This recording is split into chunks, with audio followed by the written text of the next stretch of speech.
किसी भी कंपनी की एजेंसी लेने से पहले सतर्क हो जाएं, क्योंकि मार्केट में इतनी सारी फर्जी कंपनियां चल रही हैं जो कि एडवांस पर काम कराती हैं, यानी एडवांस पर आपको डिस्ट्रीब्यूशन देती है, एजेंसी देती है, और आपका जो प्रोडक्ट नहीं बिकता, डैमेज हो जाता है या एक्सपायरी हो जाता है, तब तक वो कंपनी मार्केट से गायब हो चुकी होती है। उनका मेन मुद्दा यही रहता है, किसी तरह से ज्यादा डिस्ट्रीब्यूटर डीलर अपॉइंट करो और एडवांस में पैसे लो, बाकी हम तो माल बेच चुके, अब आगे बिके नहीं बिके, एक्सपायरी हो जाए, हमें क्या करना। अपनी कंपनी बंद करो, फिर से दूसरे प्रोडक्ट के साथ एक नई कंपनी स्टार्ट करो। इसमें आपको कैसे बचना है ये मैं बताऊंगा इस वीडियो में। चलिए दोस्तों, वीडियो को स्टार्ट करते हैं। तो कैसे हो आप लोग, आपका स्वागत है हमारे इस चैनल पे, और यहां पर मैं आपको इसी तरह से काफी अच्छी चीजें बताता हूं जो कि नॉलेजेबल होती हैं।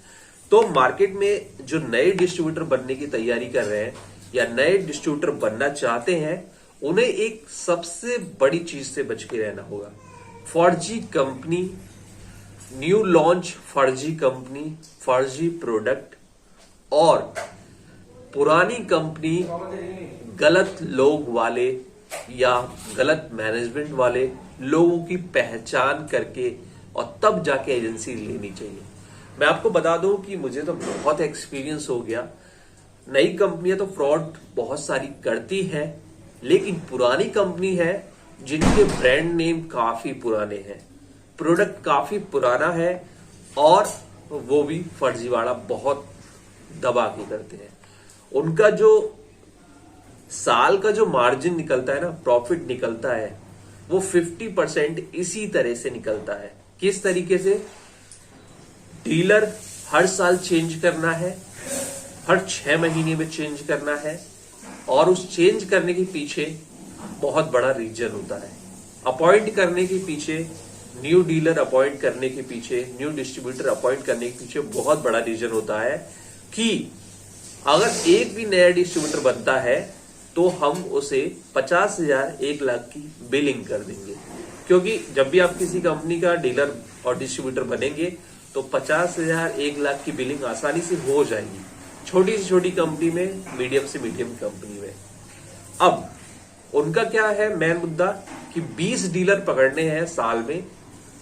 अगर वो छोटी जगह पे काम कर रहे हैं, यानी एक स्टेट में काम कर रहा है, उनका मुद्दा यही होता है कि 20-50 डीलर पकड़ लेने हैं साल में और उनको प्रोडक्ट बेच देना है। दिक्कत क्या आती है? किसी भी डीलर और डिस्ट्रीब्यूटर को दिक्कत क्या आती है? किसी भी कंपनी की एजेंसी लेने में उन्हें दिक्कत ये आती है कि अगर माल एक्सपायर होता है, डैमेज होता है, और वो कंपनी में दोबारा उठ के नहीं जाता या उनको उसका क्रेडिट नहीं मिलता, तो उस डीलर को बहुत बड़ा लॉस होता है। मैक्सिमम इंडिया में जो कंपनियां काम करती हैं, सभी एक्सपायरी प्रोडक्ट, डैमेज प्रोडक्ट को बाद में ले लेती हैं। चाहे वो प्रोडक्ट 2 साल बाद डैमेज हो रहा हो, एक्सपायर हो रहा हो, 3 साल बाद हो रहा हो, ले लेती है। चाहे आप उसके डिस्ट्रीब्यूटर रहे उस पीरियड में या बंद कर चुके हो या नहीं रहे। बहुत सारी कंपनी, मैक्सिमम सारी कंपनियों का रूल जो कहता है वो इस तरीके से काम करती है कि जैसे उन्होंने कोई प्रोडक्ट लिया, 1.5-2 लाख की बिलिंग कराई और उनसे प्रोडक्ट नहीं बिका, तो उन्होंने कंपनी को कह दिया कि हम आपकी एजेंसी नहीं चला पाएंगे। अब एजेंसी क्या करती है, उसी एरिया में एक नया डीलर ढूंढती है, उसको अपॉइंट करती है। तो सबसे पहले काम क्या होता है?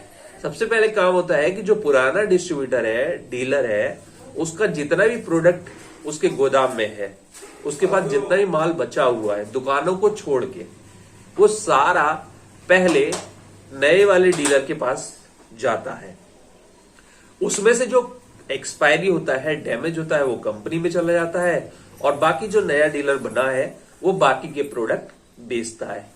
इसके लिए पुराने वाले डीलर को क्रेडिट मिल जाता है, यानी उसको पैसे मिल जाते हैं कुछ दिनों बाद।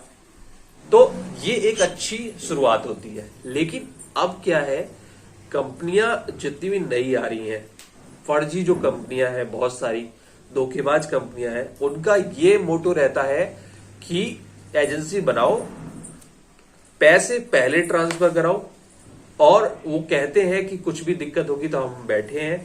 लेकिन कोई भी प्रोडक्ट जब आप लेते हैं तो नई डेट का होता है, उस पर 6 महीने, साल भर, 2 साल, 3 साल का एक्सपायरी लिखा होता है।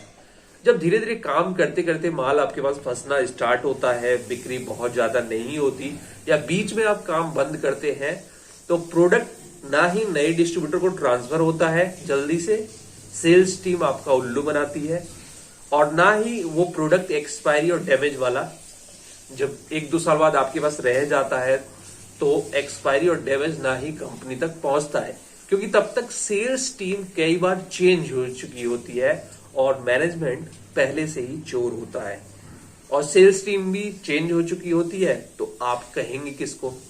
किसी नए को ढूंढेंगे, नए टीम को कहेंगे तो वो बातें बनाएगा।